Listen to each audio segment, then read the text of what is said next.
Hala, akong Santo Niño. Tanawa mo sayaw. Sayaw mga bay. Gano'n ni siya. Ay naggawas karon sa social media kabahin sa imahen sa atong balaang bata Senyor Santo Niño nga mo sayaw. Perhaps you know that and you have commented on that video nga naunsa na nagka-trending o adaghan ng kaayong gisulti kabahin sa Senyor Santo Niño, kabahin sa pagtuo o kabahin diha sa ato ang dako nga pagsalig sa atong Ginoo. Mga bay o mga kaisabingay, by the way, this is Father Rod. For those who do not know me yet, I am Father Rod para sa atong Ay Bingay 2.0. This time, atong tan-awon ang nahitabo sa maong Senyor Santo Niño nga mosayaw nga dito nahitabo sa Negros sa atong mga kaigsuonan. Ug daghan kaayong naglibog kung unsa kadto.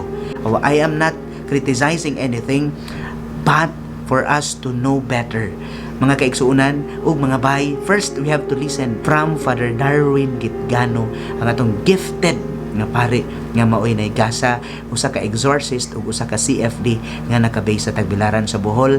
Aduna siya'y pagtan-aw ni ini o pagpamalandong kung unsang nahitabo ni ini. And let us listen from Father Darwin ato ang kapuntos. Father Darwin, take it away. Padre, any comments sa nag-viral nga imahe ni Santo Niño na sasayaw?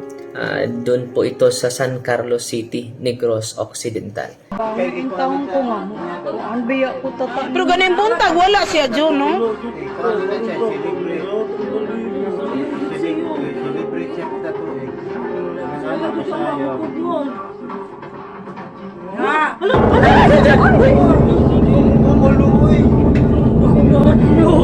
So ito po ang ating masasabi patungkol dyan. Mag-ingat po tayo sa mga santo, imahe ng mga santo na gumagalaw dahil merong indwelling spirits na nakatira dyan.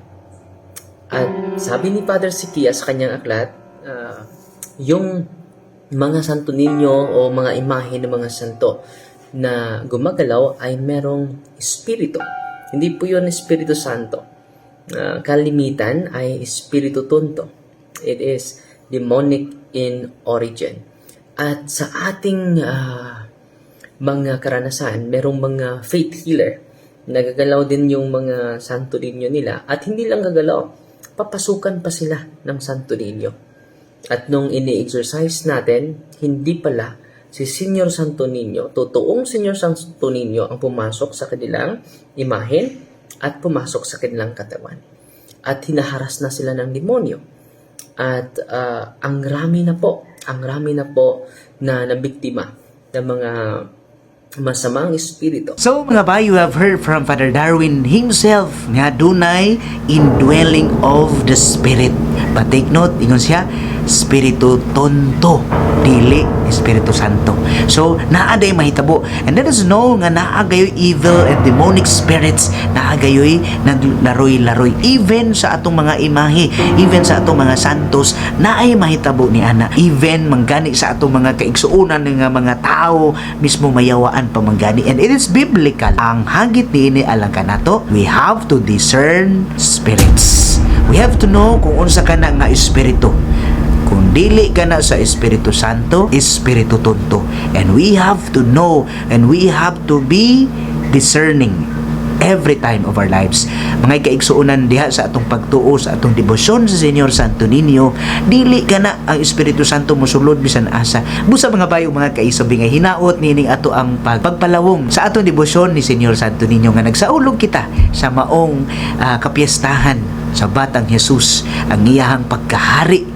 Siya unta maghari kanato sa atong kasing-kasing.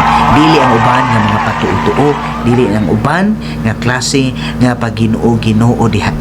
Mga igsuon, let us renew our faith. Let us deepen our devotion to our dear Senyor Santo Niño. By the way, mga bayo, mga kaisang bingay, daghan pa kaayo mga viewers nato sa ato ang Isang Bingay channel nga wala pa nag-subscribe. Please don't forget to support us. Please click the like, comment, and subscribe to our channel Isang Bingay 2.0 for us to be supported para kanunay kaming maghatag kaninyo og giya ug lamdag sa paghimo nining video despite our schedules. Usab ni Father Darwin, punto por punto by Father Darwin Gitgano, Please subscribe to his channel haron daghan kaayo makutlo nga mga pagtulunan ug mga pangutana kabahin sa atong pagtuong Katoliko. So daghang salamat mga bay. This is Father Rod sa atong Ayos sa Bingay. Hinaot ang Dios manalangin kanatong tanan. Sa ngalan sa Bahan ug sa Anak ug sa Espiritu Santo. Amen. Ala mga bay, manayo kitang Senyor Santo ninyo si Lord. Daghang salamat mga bay.